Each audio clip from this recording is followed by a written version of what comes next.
प्रिय विद्यार्थियों, वेलकम। आज का हमारा टॉपिक है पत्र लेखन।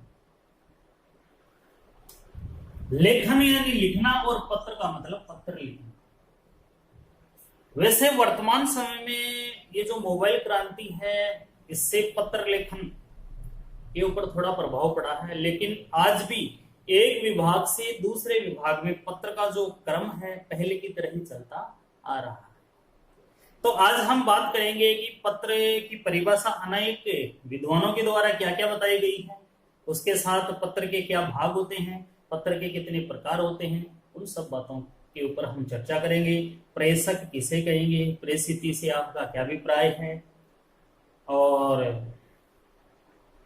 हमारा जो अर्ध सरकारी पत्र है, सरकारी पत्र है, वो किस तरीके से लिखा जाता है, उसका वर्तमान समय में भी उतना ही महत्व है जितना पहले रहा है। इन सब बातों पे आज हम चर्चा करेंगे। तो विद्यार्थियों, सबसे पहले हम बात करते हैं पत्र लेखन की। तो पत्र लेखन की परिभाषा डॉक्टर जॉनसन के अनुसार, डॉक्टर जॉनसन ने पत्र लेखन की क्या परिभाषा बताई है कि पत्र लेखक के हृदय का दर्पण होता है। पत्र जो होता है लेखक के हृदय का मतलब, लेखक के हृदय के विचार जो हैं वो पत्र के माध्यम से अपने विचार जो है किसी दूसरे व्यक्ति के सामने रखता है। तो पत्र जो है डॉक्टर जॉनसन के अनुसार पत्र लेखक के हृदय का दर्पण होता है, आईना होता है। दूसरा विद्वान है रिचर्ड्स। रिचर्ड्स ने पत्र के विषय में देखो क्या कहा है। इन्होंने भी बहुत अच्छी बात कही है कि पत्र लेखक के जीवन का अध्ययन करने का प्रामाणिक आधार होता है। पत्र जो होता है, वो जो पत्र लिख रहा है उसके जीवन का अध्ययन करने का, उसके जीवन की विशेषता बताने का एक आधार होता है। डॉक्टर जॉनसन और रिचर्ड्स, इन दो विद्वानों ने पत्र की परिभाषाएं बताई है। अब विद्यार्थियों, आगे हम बात करते हैं पत्र के भाग की। तो विद्यार्थियों, पत्र के 3 भाग होते हैं, प्रारंभ, मध्य और अंत। पत्र के 3 भाग होते हैं, प्रारंभ, मध्य और अंत। तो प्रारंभ में हमें क्या लिखना पड़ता है, मध्य में हमें क्या लिखना पड़ता है, और अंत में हम किस प्रकार से अपनी वाणी को विराम देते हैं, इसके बारे में हम चर्चा करते हैं। तो नंबर 1 है प्रारंभ। प्रारंभ में अपने को लिखना पड़ता है, इसमें संबोधन एवं अभिवादन को शामिल किया जाता है। संबोधन और अभिवादन मतलब रिस्पेक्ट या आदर पूर्वक तरीके से जिसको भी हम पत्र लिख रहे हैं उनको सूचित किया जाता है, आदर सहित अपने विचार उनके सामने रखे जाते हैं। तो प्रारंभ में हम लिखेंगे संबोधन और अभिवादन, इसको शामिल करते हैं। मध्य में क्या आता है, इसमें विषय वस्तु को शामिल किया जाता है। विषय वस्तु का मतलब होता है, जैसे हम निबंध लिखते हैं, पर्यावरण या कन्या भ्रूण हत्या जैसे मान लीजिए निबंध है, उसमें विषय वस्तु क्या होती है, कन्या भ्रूण हत्या का, कन्या भ्रूण का अर्थ वर्तमान समय में समाज में कन्याओं की स्थिति, बेटियों को बचाने के लिए सरकार की जो स्कीम है, सरकार के द्वारा बताए गए जो प्लान हैं, ये सारी की सारी जो बातें हैं वो आती है विषय वस्तु में। किसमें आती है, विषय वस्तु में। तो पत्र में भी विषय वस्तु में जो पत्र लिखते हैं, तो लिखने का कारण किस विषय के ऊपर, किस बात को मद्देनजर रखते हुए हम क्या पॉइंट पत्र के माध्यम से अगले वाले व्यक्ति को बताना चाह रहे हैं, वो सारी की सारी बात आती है विषय वस्तु में। और वो हमें कहाँ लिखना पड़ता है, मध्य में। शुरुआत में अभिवादन से शुरुआत करते हैं, मध्य में विषय वस्तु को शामिल किया जाता है, और अंत में लेखक जो होता है उसके हस्ताक्षर होते हैं या अपना नाम शामिल करता है। और इस भाग को हम समापन भी कहते हैं, स्वनिर्देश, अभिनिवेदन इत्यादि नाम से भी इसको पुकारा जाता है। अब विद्यार्थियों, बात करते हैं पत्र के भेद की। तो पत्र जो होते हैं वो 2 प्रकार के होते हैं, अनौपचारिक पत्र और दूसरा है औपचारिक पत्र। तो सबसे पहले हम बात करते हैं अनौपचारिक पत्र की, कि अनौपचारिक पत्र क्या होते हैं और किस प्रकार से इनमें अपने विचार व्यक्ति को रखने पड़ते हैं। तो नंबर 1 की बात करते हैं, अनौपचारिक पत्र।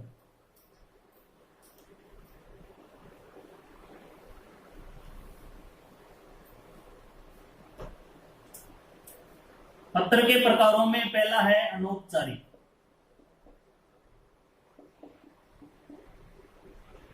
अनौपचारिक पत्र। तो विद्यार्थियों, अनौपचारिक जो पत्र होता है उसकी कुछ विशेषताएं होती हैं। जैसे यह पत्र जो है प्राय अपने परिजनों, मित्रों और रिश्तेदारों को लिखा जाता है।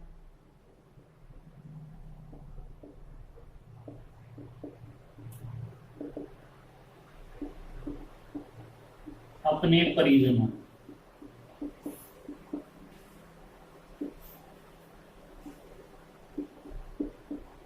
मित्रों व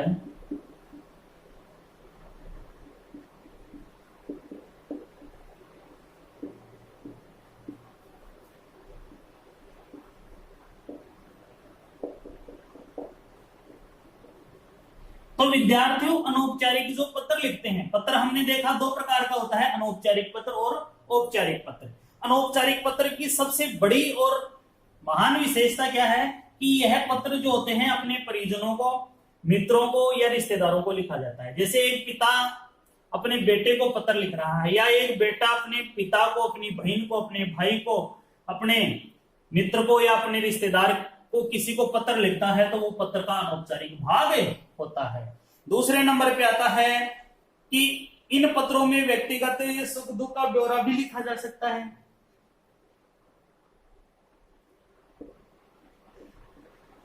इनमें व्यक्तिगत सुख दुख का ब्यौरा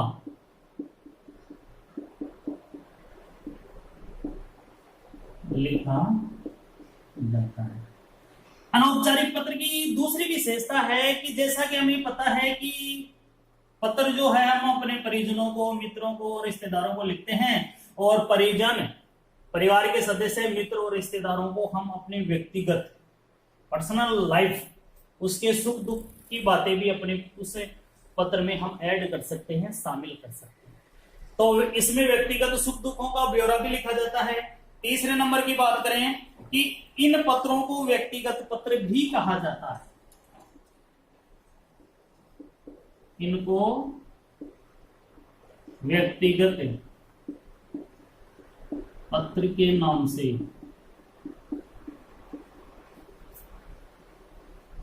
भी जाना जाता है। विद्यार्थियों, हमने अनौपचारिक पत्र की 3 विशेषताएं देखी।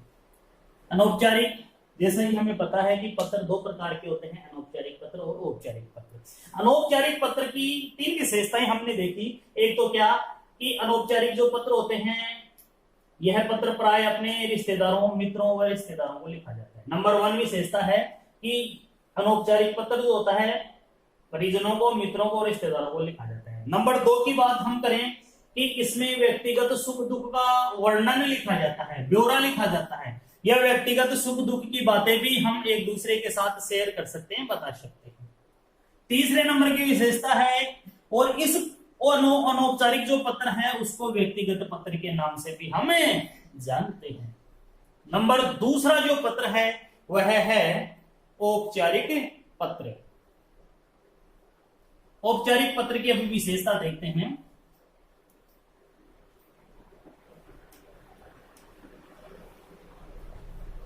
नंबर दूसरा है औपचारिक पत्र।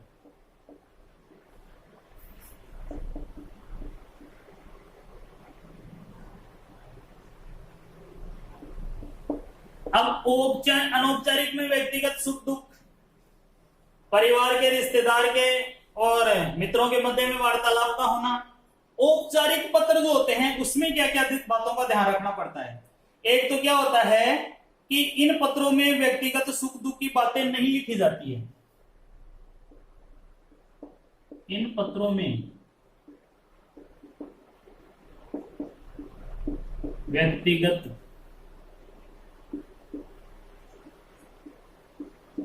सुख दुख की बातें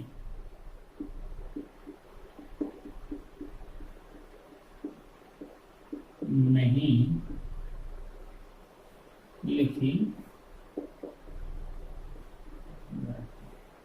अनौपचारिक में तो व्यक्तिगत सुख दुख की बातें हम बता सकते हैं, लेकिन औपचारिक पत्र में व्यक्तिगत पर्सनल लाइफ में जो दुख तकलीफ टेंशन है व्यक्तिगत जीवन में जो सुख दुख है उसकी बातें हमें इसमें हम ऐड नहीं कर सकते, लिख नहीं सकते। नंबर दूसरी बात अगर हम करें तो इसमें है कि इन पत्रों में आंकड़ों, तथ्यों व सूचनाओं को भी अधिक महत्व दिया जाता है। इन पत्रों में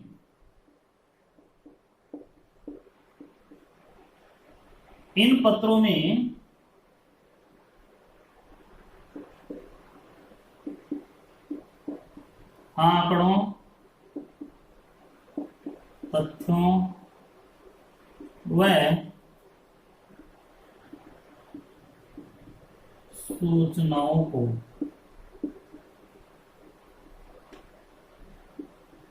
महत्व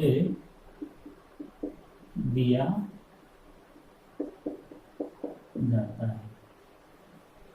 अनौपचारिक पत्र की दूसरी विशेषता हमने क्या देखी कि इन पत्रों में आंकड़ों, तथ्यों और सूचनाओं को महत्व दिया जाता है। नंबर तीसरी, अगर हम इसे औपचारिक पत्र की बात करें कि यह पत्र जो है प्रायः प्रशासनिक व व्यावसायिक कार्यों के लिए लिखा जाएगा। प्रशासनिक व व्यावसायिक कार्यों के लिए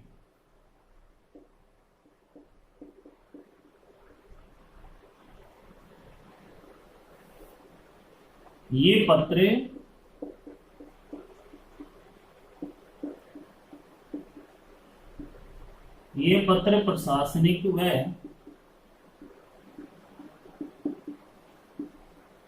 प्रशासनिक व व्यावसायिक कार्यों के लिए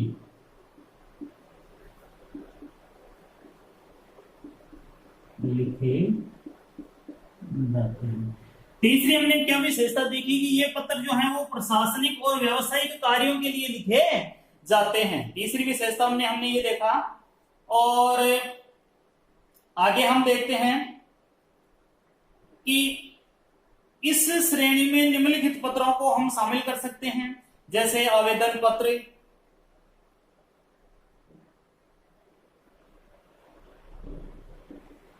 आवेदन पत्र जो है वह औपचारिक पत्र का ही भाग है। तो विद्यार्थियों, हमने देखा कि पत्र दो प्रकार के होते हैं, औपचारिक और अनौपचारिक। अनौपचारिक पत्र में हमने देखा कि व्यक्तिगत सुख दुखों की बातें उसमें हम शामिल कर सकते हैं, लिख सकते हैं, लेकिन औपचारिक पत्र में व्यक्तिगत सुख दुखों की बातें नहीं लिखी जाती है। अनौपचारिक जो पत्र होता है, अनौपचारिक पत्र में दूसरी हमने विशेषता क्या देखी कि इन पत्रों में परिजनों, मित्रों, रिश्तेदारों को पत्र लिखा जाता है, जबकि इनमें प्रशासनिक व व्यवसायिक कार्यों के लिए ये पत्र लिखे जाते हैं। तीसरी बात हमने देखी कि अनौपचारिक पत्र जो होता है उसको हम व्यक्तिगत पत्र के नाम से भी जानते हैं, लेकिन औपचारिक पत्र जो होता है, आवेदन पत्र जो है वो किसका भाग है? औपचारिक पत्र का भाग है। आगे हम देखते हैं कि प्रेषक और प्रेषिती।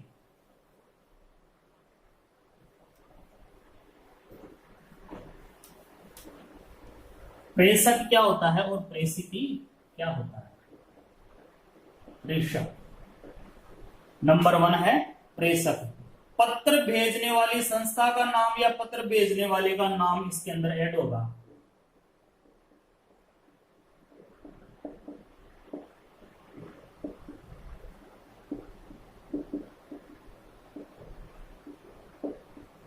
पत्र भेजने वाली संस्था या पत्र भेजने वाली संस्था या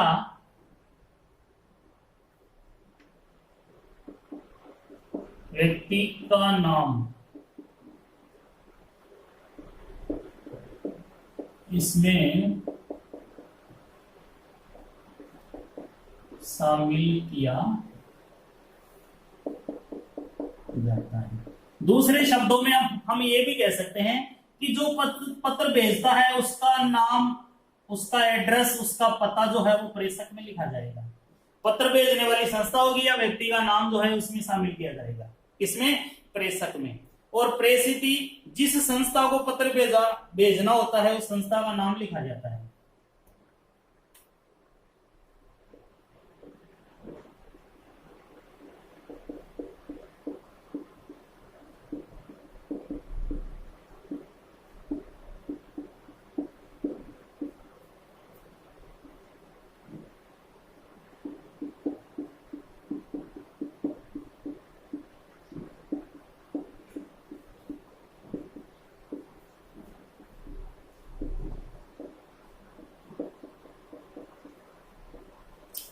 जिस संस्था को पत्र भेजा जाता है उसका नाम किसमें आता है?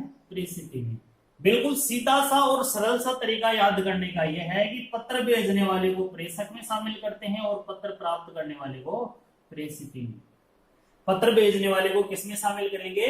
प्रेषक में, और पत्र प्राप्त करने वाले को प्रेषित में हम शामिल करते हैं।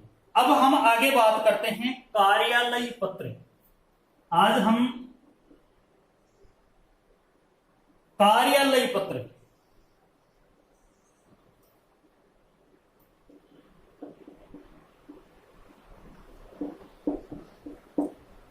आज हम पढ़ेंगे कार्यालय पत्र के बारे में कि ऐसा पत्र जो एक कार्यालय से दूसरे कार्यालय में अथवा दो राज्य सरकारों के बीच में, ऐसा पत्र जो एक कार्यालय से दूसरे कार्यालय में अथवा दो राज्य सरकारों के बीच में, गैर सरकारी संगठनों के बीच में जब प्रेषक और प्रेषित किया जाता है यानी कि पत्र भेजा जाता है तो उसे हम कार्यालय पत्र के नाम से जानते हैं। अब हम एक एग्जाम्पल देखते हैं कि कार्यालय पत्र किस तरीके से आता है, कार्यालय पत्र का क्या फॉर्मूला है, क्या प्रारूप है, उसको हम देखते हैं। तो सबसे पहले नंबर 1 की बात करते हैं कार्यालय पत्र की। अब हम बात करते हैं कार्यालय पत्र की। तो कार्यालय पत्र के बारे में हमने पढ़ा था कि एक विभाग से दूसरे विभाग में, एक राज्य से दूसरे राज्य के मध्य हर सरकारी पत्र जो भी है वो कार्यालय पत्र के रूप होते हैं। जैसे हमारे एग्जाम में क्वेश्चन आ जाए कि जिला शिक्षा अधिकारी चूरू की ओर से सचिव माध्यमिक शिक्षा बोर्ड राजस्थान अजमेर को राजकीय उच्च माध्यमिक विद्यालय रतन नगर चूरू में बोर्ड परीक्षा केंद्र की स्वीकृति हेतु कार्यालय पत्र लिखिए। तो विद्यार्थियों, पत्र प्रेषक में हमने देखा था कि प्रेषक में कौन आता है? पत्र लिखने वाला। तो पत्र कौन लिख रहा है? जिला शिक्षा अधिकारी लिख रहा है, चूरू जिला शिक्षा अधिकारी कौन का? चूरू का जिला शिक्षा अधिकारी। किसको पत्र लिख रहा है? सचिव को। सचिव कौन? माध्यमिक शिक्षा बोर्ड राजस्थान अजमेर को। चूरू का जिला शिक्षा अधिकारी सचिव को पत्र लिख रहा है, माध्यमिक शिक्षा बोर्ड राजस्थान अजमेर के सचिव को पत्र लिख रहा है। और किस विषय में पत्र लिख रहा है?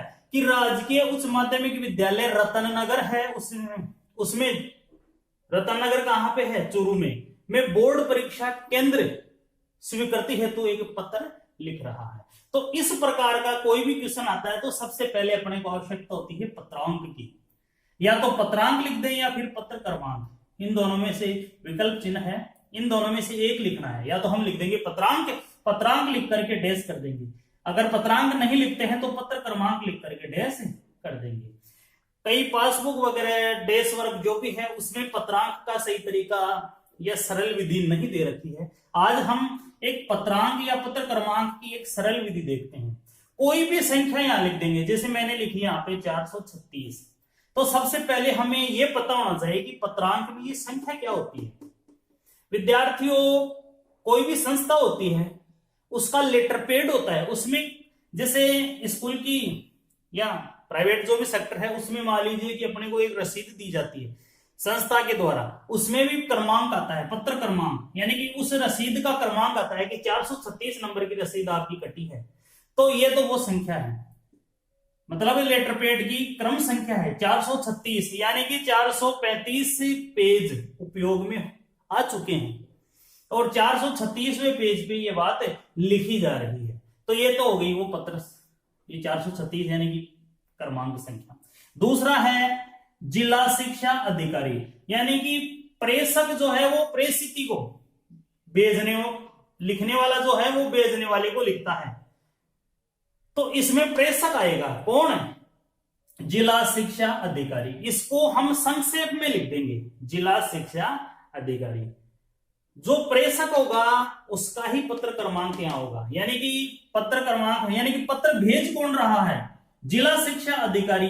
किसको भेज रहा है? सचिव को, माध्यमिक शिक्षा बोर्ड राजस्थान को। तो पत्र क्रमांक या पत्रांक में हमेशा क्रम संख्या, भेजने वाले विभाग को संक्षेप में लिखना पड़ता है। संक्षेप में लिखेंगे जिला शिक्षा अधिकारी, जिला शिक्षा अधिकारी। और ये 40 का मतलब क्या है? इसमें हम 25 भी लिख सकते हैं।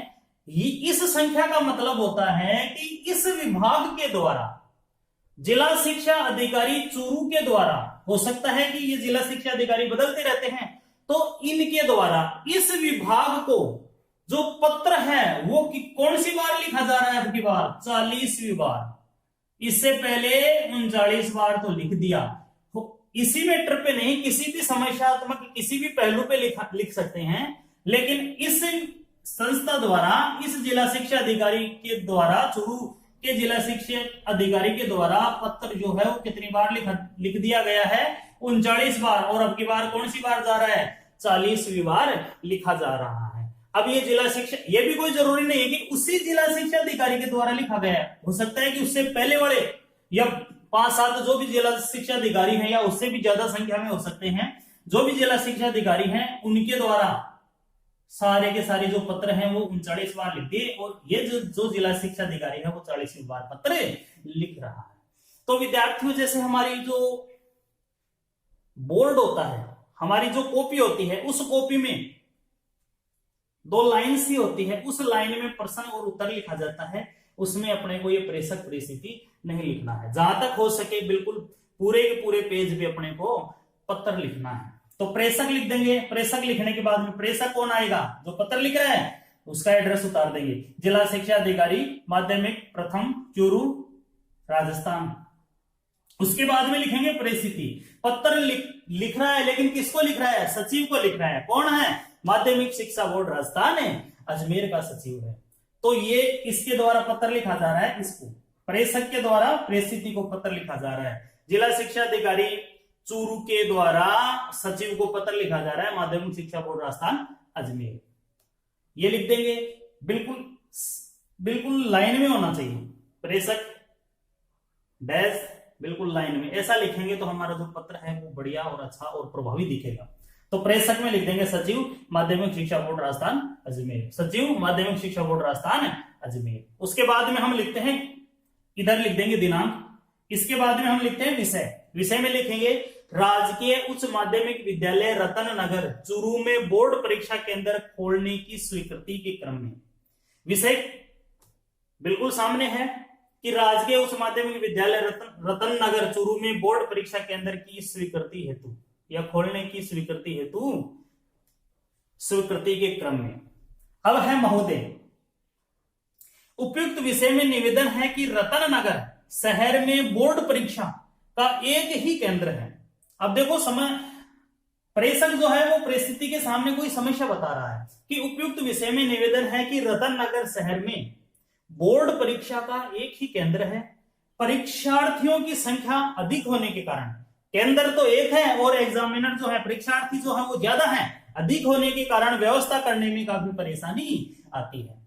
इसलिए रतन नगर चूरू में एक अन्य परीक्षा केंद्र राजकीय उच्च माध्यमिक विद्यालय रतन नगर में स्थापित किया जाए, जहां सभी सुविधाएं पर्याप्त मात्रा में हैं। यानी कि यहाँ पे सुविधाओं की कोई कमी नहीं है, कमी है तो केवल परीक्षा केंद्र खोलने की। इसका पूर्ण विवरण संलग्न बोर्ड परीक्षा खोलने से संबंधित निर्धारित प्रपत्र में प्रेषित है। यानी कि इसकी पूरी की पूरी जो जानकारी है वो हम इस प्रपत्र में आपको भेज रहे हैं। अतः इस संबंध में शीघ्र कार्रवाई कर सूचित करें, करने की कृपा करें। इसके नीचे हम लिख देंगे फिर इधर बहुदीय, बहुदीय के नीचे हस्ताक्षर, और हस्ताक्षर लिखने के बाद भी ये पूरा का पूरा एड्रेस, कौन किसका एड्रेस लिखा जाएगा? प्रेषक का पूरा का पूरा एड्रेस नीचे लिख करके अपना पत्र जो है वो कंप्लीट हो जाता है। तो विद्यार्थियों, इस प्रकार से हम कार्यालय पत्र जो है वो लिखते हैं। कार्यालय पत्र लिखने में 2 बातों का ध्यान रखना है। सबसे नंबर 1 फर्स्ट बात जो है पत्रांक या पत्र क्रमांक। कोई भी संख्या लिख देंगे, 436 लिख दी, 220 लिख दी, 50 लिख दी, 64 लिख दी। ऐसा भी नहीं लिखना है कि 5,35,361, इतनी बड़ी संख्या भी नहीं लिखनी है। संख्या 1000 तक लिख सकते हैं, 5200, 5500, 2100, 436, 535। अब यहां जो लिखना पड़ता है, यहां प्रेषक का जो विभाग है, जिला शिक्षा अधिकारी जो भी विभाग आता है उसको हमें संक्षेप में लिखना पड़ता है। संक्षेप में लिख दिया, बट विकल्प चिन्ह लगा करके, विकल्प चिन्ह लगा करके हम क्या लिखेंगे कि क्रम संख्या डाल देंगे। यहां 40 के जगह हम 39, 49 भी लिख सकते हैं। क्या 49 का मतलब हो गया कि अब से पहले जिला शिक्षा अधिकारी चूरू के जो भी जिला शिक्षा अधिकारी रहे हैं उनके पत्र कितनी बार चले गए, अब से उनके पत्र चले गए हैं 48 बार उनके पत्र चले गए हैं, और अब की बार जो है वो 49वां पत्र जा रहा है। और इसमें हमें जो प्रेषक है, प्रेषक जो है, प्रेषक में किसका एड्रेस लिखेंगे, पत्र भेजने वाले का एड्रेस लिखा जाएगा, और प्रेषित जो होती है उसमें पत्र प्राप्त करने वाले का एड्रेस लिखा जाता है। तो प्रेषक में जिला शिक्षा अधिकारी चूरू की ओर से पत्र लिखा जा रहा है, और प्रेषित जो होती है उसमें सचिव माध्यमिक शिक्षा बोर्ड राजस्थान के द्वारा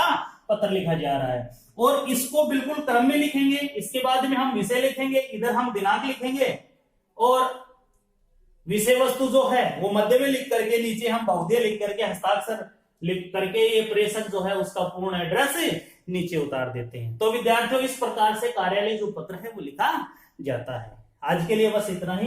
कल इसी विषय पर एक नए क्वेश्चन के साथ, नए सवाल के साथ फिर से उपस्थित होंगे। तब तक के लिए धन्यवाद।